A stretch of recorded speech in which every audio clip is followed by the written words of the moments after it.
Assalamualaikum warahmatullahi wabarakatuh. Perkenalkan Pak Yuda. Pada video kali ini kita akan membahas tentang emosi, khususnya tentang emosi. Langsung saja kita mulai. Emosi adalah reaksi tubuh terhadap sesuatu. Emosi bisa dibagi menjadi dua jenis. Yang pertama emosi positif dan juga emosi negatif. Nah, untuk contoh emosi positif yaitu bahagia, gembira, senang. Sedangkan untuk emosi negatif meliputi rasa takut, sedih, dan juga marah. Nah, emosi ini memiliki banyak manfaat. Yang pertama, emosi dapat mengurangi stres dan meningkatkan ketahanan diri. Ketika kita merasa bahagia, kita akan lebih mampu untuk menghadapi tekanan dan tantangan hidup. Contohnya, ya mungkin kita memiliki sebuah usaha, lalu ada pesaing yang memiliki usaha sama dengan kita dan juga membuatnya dekat dengan kita. Kalau kita berpikir negatif, mungkin kita akan berpikir, aduh, ada pesaing baru. Pendapatan kita menurun. Nah, andainya kalau kita berpikir positif, wah, ada pesaing yang membuat usaha sama dengan saya. Tempat ini mungkin akan menjadi terkenal karena perusahaan ini. Contoh kita mebel, nah, ada mebel baru. Mungkin daerah ini akan menjadi pusat untuk pembelian mebel orang-orang. Nah, pasti akan menyebabkan itu loh.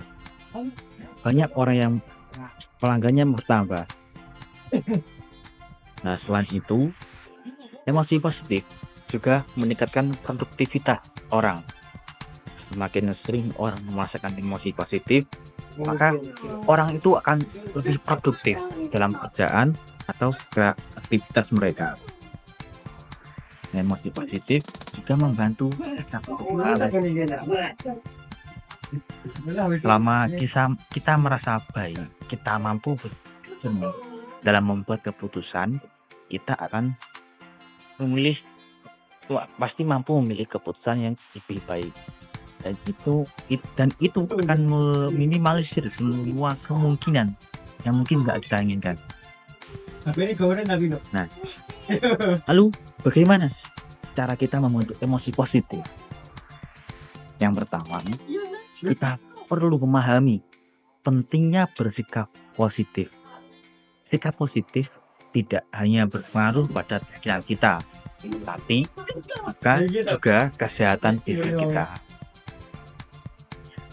Orang yang memiliki pikiran positif, mereka pasti nggak gampang ngeluh. Pernah ada yang membuktikan bahwa lebih dari 80% penyakit itu bersumber dari pikiran. Nah, orang pikir positif pasti jarang jarang.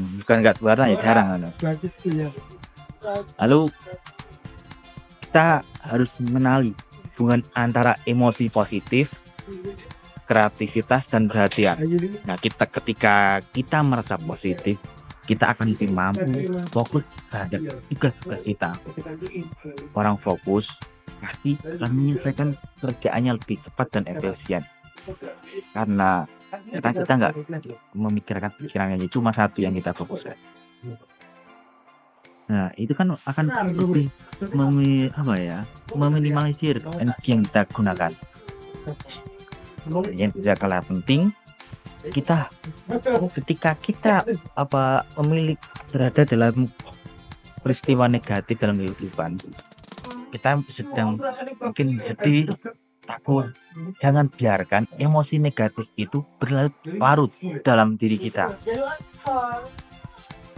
Nah, dari cara bagaimana kita menjadi positif dalam psikologi positif, emosi positif dianggap sebagai tanda kemajuan dan kesejahteraan optimal. Emosi positif peran penting dalam pertumbuhan individu dan hubungan sosial. Saat kita memiliki emosi positif, kita pasti cenderung lebih baik dalam berinteraksi dan menjalin hubungan dengan orang lain. Kan lebih enak ngomong dengan orang lain. Orang lain juga pastinya nggak mau lah kalau kita ngomong sambil marah-marah, kita ngomong sama orang lain sambil sedih, pasti nggak mau. Ya kalau kita mungkin bahagia, orang lain bahagia, kita berkomunikasi kan mudah ya. Nah, mungkin itu yang kita dapat belajar mengenai emosi positif. Nah, kurang lebihnya saya mohon maaf. Mari kita usahakan untuk terapkan untuk dalam kehidupan sehari-hari, dan mari kita rasakan manfaatnya. Terima kasih dari saya. Wassalamualaikum warahmatullahi wabarakatuh.